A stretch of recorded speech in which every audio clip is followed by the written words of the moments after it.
There's a quiet reason Japanese households tend to hold on to their money in a way that baffles the rest of the world.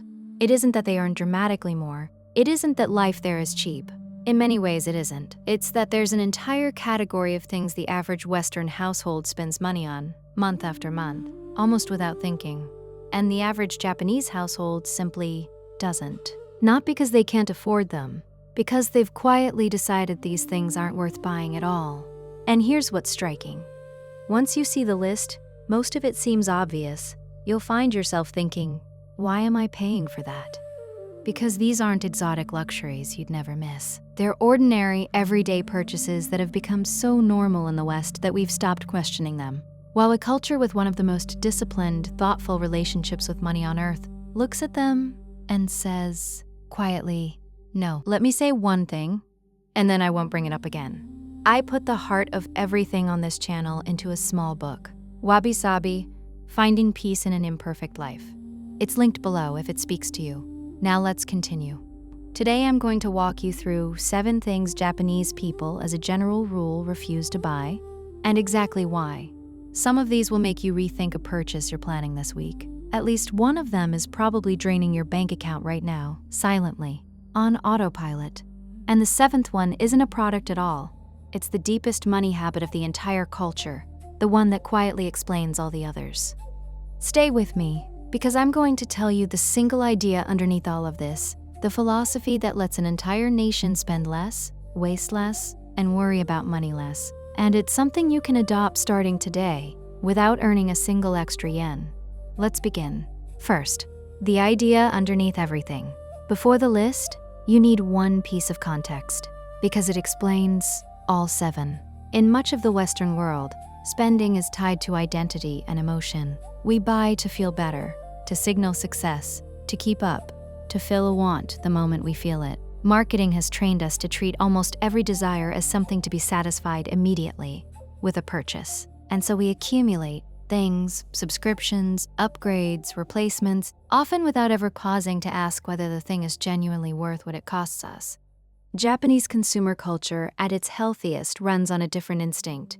There's a concept called matenai, a deep, almost instinctive regret at waste. It's the feeling that letting something's value go unused, or spending on something you don't truly need, is not just financially unwise, but a small moral failing. Paired with that is a strong cultural pull toward quality over quantity, toward buying carefully and rarely rather than often and thoughtlessly, and toward a quiet discomfort with debt and overconsumption. What this produces is a household that pauses before it spends, that asks of every purchase, do I actually need this? Will it last? Is it worth what it truly costs me? Not just in money, but in space, in clutter, in the small ongoing weight of owning it. And for a surprising number of everyday purchases, the honest answer is no. Hold that instinct in mind.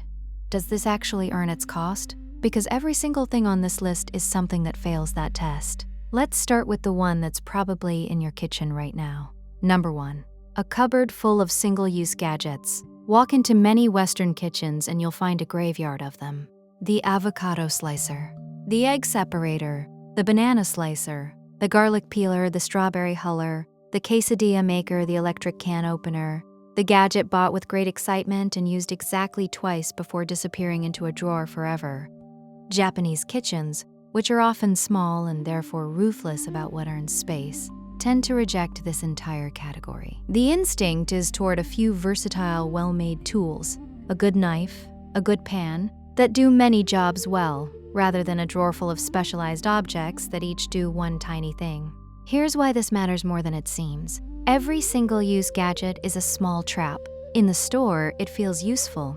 You imagine all the avocados you'll slice, but in reality, it gets used rarely, occupies space permanently, and delivers almost nothing except the brief satisfaction of the purchase itself. You didn't buy a tool. You bought a moment of imagining a more organized life, and then you paid to store the evidence of that fantasy for years. The Japanese approach is quietly devastating to this. A good knife slices the avocado, separates the egg, peels the garlic, and hulls the strawberry, with skill instead of plastic. Fewer tools, better tools, cared for and kept. The result isn't just money saved on gadgets you'd never really use. It's a kitchen with room to actually work in, and far less to clean, store, and eventually throw away. What they don't buy, the single-use gadget. What to do instead? Own a few versatile tools and let skill replace plastic. Number 2, an endless supply of cleaning products. Open the cabinet under the average Western sink and count the bottles. A spray for the counter, a different one for the bathroom, another for glass, one for the floor, one for wood, one for stainless steel, a cream, a foam, a gel, a pack of wipes. 10, 12, 15 products, each one marketed as essential for its one specific surface. Japanese homes tend to be far more minimal here, and it reflects a refusal to be sold a separate product for every conceivable task. The instinct is toward a few simple, versatile cleaners that handle nearly everything, and a deep skepticism toward the idea that you need a specialized chemical for every surface in your home. Here's the trap this avoids. The cleaning products industry doesn't grow by selling you something that works so well you never buy again. It grows by convincing you that you have a new problem on a new surface that requires a new product. And so the cabinet fills, month after month, with bottles that mostly do the same handful of things: break up grease, dissolve mineral deposits, and add a scent so it smells like something happened. The Japanese instinct cuts straight through this. A couple of simple, inexpensive staples handle the overwhelming majority of household cleaning. You stop buying a product for every task, and you stop paying, over and over, for what is essentially the same thing in a differently shaped bottle. Less money spent, less stored under the sink, and, as a bonus, fewer harsh chemicals in the air of your own home. What they don't buy: a specialized product for every surface. What to do instead? Keep a few simple, versatile cleaners and ignore the rest. Number 3, fast, disposable furniture and decor. In much of the West, furniture and home decor have become almost disposable. Cheap, flat-pack pieces bought to fill a room quickly. Trend-driven decorations swapped out every season. Low-cost items that wobble, sag, and fall apart within a few years and get thrown away and replaced. The whole cycle runs fast, and it runs on a steady stream of spending. The Japanese instinct, connected to that value of quality over quantity, and to a genuine reverence for well-made things, tends to run the opposite way. The preference is for fewer, better, longer-lasting pieces, chosen carefully and kept for years. And crucially, for less furniture and decor overall, because there's a cultural comfort with empty space that the West, with its urge to fill every corner, simply doesn't share. Here's the math that most people never do. Buying cheap and replacing often is almost always more expensive over time than buying well once. The disposable bookshelf bought and rebought every 4 years costs more, across a decade, than a solid one bought a single time. And you've spent all that money to own a series of things that were never quite good, and to send a steady stream of broken furniture to the landfill along the way. Think about how the cheap and frequent cycle actually plays out. You buy the inexpensive piece because the price tag is low, and it solves the problem today. Within a few years, it sags, wobbles, chips, or simply falls out of the trend you bought it for, and you replace it, again choosing cheap, because that's the habit. Repeat that across a lifetime in every category of furniture in your home, and you have spent, in total, far more than you would have on well-made pieces bought once and kept for decades. The low price at each purchase disguises the enormous cost of the whole pattern. It feels frugal in the moment and is quietly ruinous over time. The Japanese instinct, buy it once, buy it well, keep it for years, inverts this completely and ends up costing dramatically less precisely because it refuses the cheap option that seems to cost less. There's a deeper saving too. The Western urge to constantly decorate, to buy new cushions, new ornaments, new seasonal things to fill the space, is a slow, endless leak of money in service of a room that was never actually lacking anything. The Japanese comfort with simplicity and empty space isn't just calmer to live in. It quietly closes that leak entirely. You stop buying things to fill a void that was never really there. What they don't buy: cheap, disposable, constantly replaced furniture and decor. What to do instead: buy fewer, better pieces and make peace with empty space. Number 4. A home drowning in storage products. This one is almost poetic in its irony. The Western answer to owning too much stuff is to buy more stuff, specifically products designed to store the stuff. The plastic bins, the drawer dividers, the stacking shelves, the over-the-door racks, the labeled containers, the closet systems. An entire industry exists to sell you a way to contain the excess you already regret owning. Japanese homes, by contrast, tend to own remarkably few storage products, not because they're better at cramming things in, but because they attack the problem from the other end. They own less. And when you own less, you don't need much to store it. Here's the trap the storage industry has set, and almost everyone falls into it. A storage organizer feels like a solution to clutter. It isn't. It's a way of keeping clutter you should probably let go of containing the excess more neatly instead of reducing it. And because it never reduces the actual quantity, the stuff grows back, spills over, and you buy more organizers to handle the overflow. Every bin you buy is a small decision to hold on to more than you need, and to pay for the privilege. The Japanese approach sidesteps the whole thing. When you're genuinely deliberate about what enters your home, and you let go of what you don't use, the need for storage products largely evaporates. A drawer with only what you use organizes itself. You save the money you'd have spent on bins, and more importantly, you escape the exhausting cycle of buying containers for things you don't even want. What they don't buy: an arsenal of storage organizers. What to do instead: own less, and the need to store it disappears. Number 5, bottled water and endless single-use everything. Here's one that quietly drains money in the West in tiny amounts every single day: bottled water. Single-use everything. The disposable cups, the paper plates, the plastic cutlery, the paper towels used for jobs a cloth would do. The endless stream of buy it, use it once, throw it away. Japan's relationship with this is different, and it flows directly from matanai, that deep discomfort with waste. Tap water is widely drunk. Reusable items are the norm.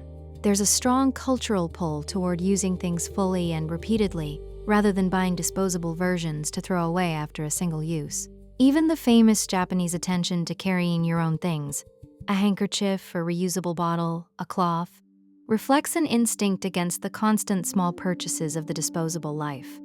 The trap here is that each individual purchase is so small it feels like nothing. A bottle of water is pocket change, a pack of paper cups is trivial.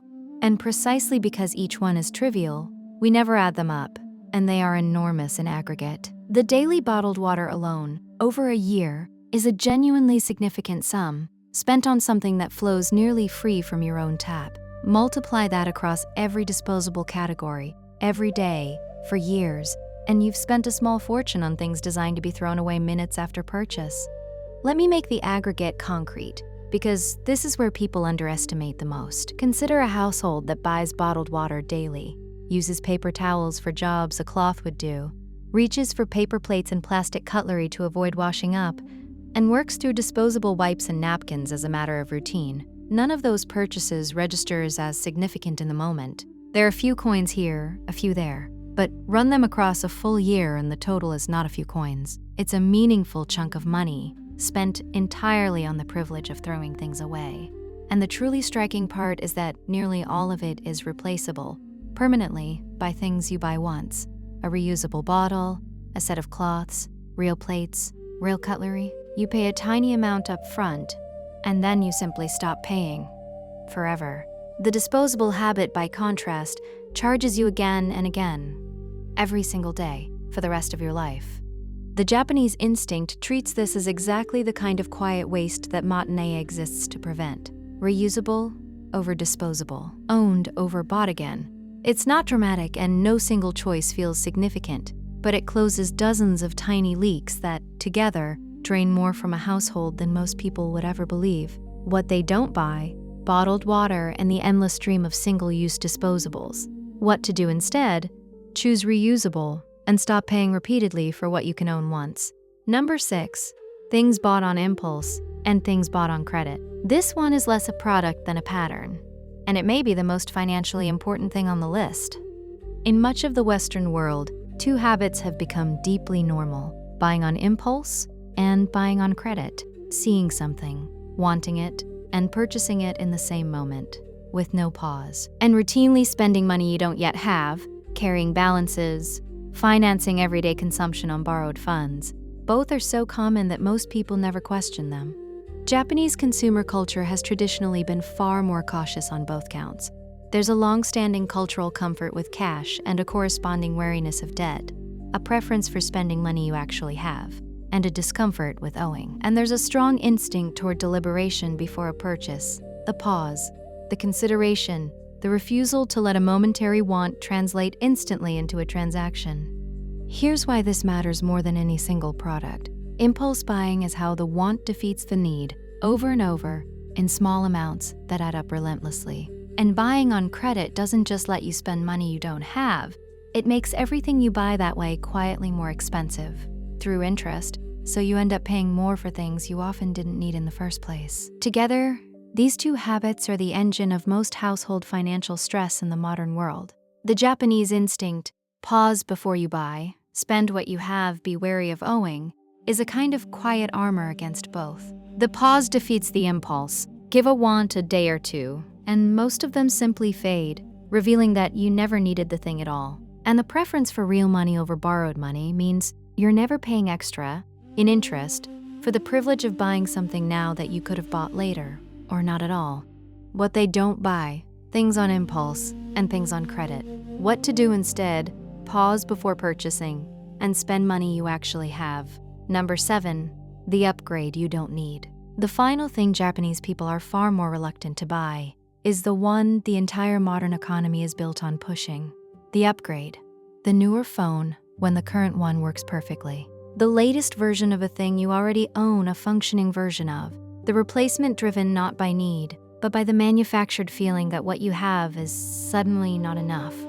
This connects to the deepest current in Japanese consumer culture. That reverence for using things fully, for the value in what already exists, for the quiet refusal to discard something that still works, simply because a newer one is available. Where Western marketing runs on planned obsolescence and the relentless message that you need the next thing, the Motenai instinct runs directly against it. A phone that still works is a phone you keep.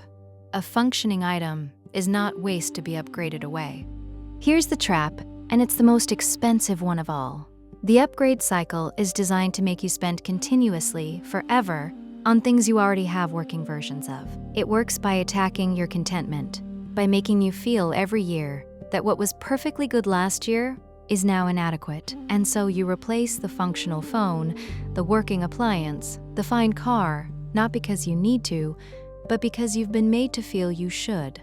It is a machine for converting your contentment into someone else's revenue. The Japanese reluctance to buy the unnecessary upgrade is, in the end, a form of contentment, a quiet decision that what works is enough, and that being told you need the next thing is not the same as needing it. And that single shift, repeated across every upgradable thing you own, over a lifetime, is worth more money than almost any raise you could ever earn. What they don't buy, the upgrade they don't need. What to do instead? Keep what works and refuse to let marketing manufacture your discontent. The one idea underneath all 7. So let's step back, because there's a single thread running through every one of these, and it's the real lesson. The single-use gadget, the wall of cleaning products, the disposable furniture, the storage organizers, the bottled water, the impulse and credit spending, the needless upgrade. Notice what connects them all. Not one is something you need. Every single one is something you've been sold, a purchase that felt normal, or necessary, or deserved, but that a culture with one of the most thoughtful relationships with money on earth looks at and simply declines. And underneath all 7 is that one idea, the one I promised you. Matenai. The deep instinct against waste, paired with the habit of pausing to ask, of every purchase, does this actually earn its cost? That's the whole philosophy. Not deprivation, not never spending. Just the quiet, consistent refusal to spend money on things that don't genuinely improve your life, and the recognition that most of what we're sold, however normal it has become, falls into exactly that category. This is why Japanese households can spend less, waste less, and worry about money less without earning more. They haven't found some secret income. They've simply stopped leaking money on the dozens of things the rest of us buy without thinking. And every yen not spent on the unnecessary is a yen kept, quietly, for what actually matters. And here's the genuinely good news for you. You can adopt this today. at no cost, starting with your very next purchase. The next time you're about to buy something, anything, pause and ask the Montanai question. Do I actually need this? Will it last? Is it worth what it truly costs me? Not just this once, but as a habit, a reflex, a new default. Most of the time, if you're honest, the answer will surprise you. And each time the answer is no, and you don't buy, you've done exactly what an entire nation does, quietly, every day, and kept a little more of your money for a life that actually needs less than you've been told. Now I want to hear from you. Out of these 7, which one are you guilty of? And be honest, which one are you going to stop buying? Tell me the number, 1 through 7, down in the comments. And if this made you look at your own spending a little differently, share it with one person who could use a little more money at the end of the month. They almost certainly recognize themselves somewhere on this list. I'll see you in the next one.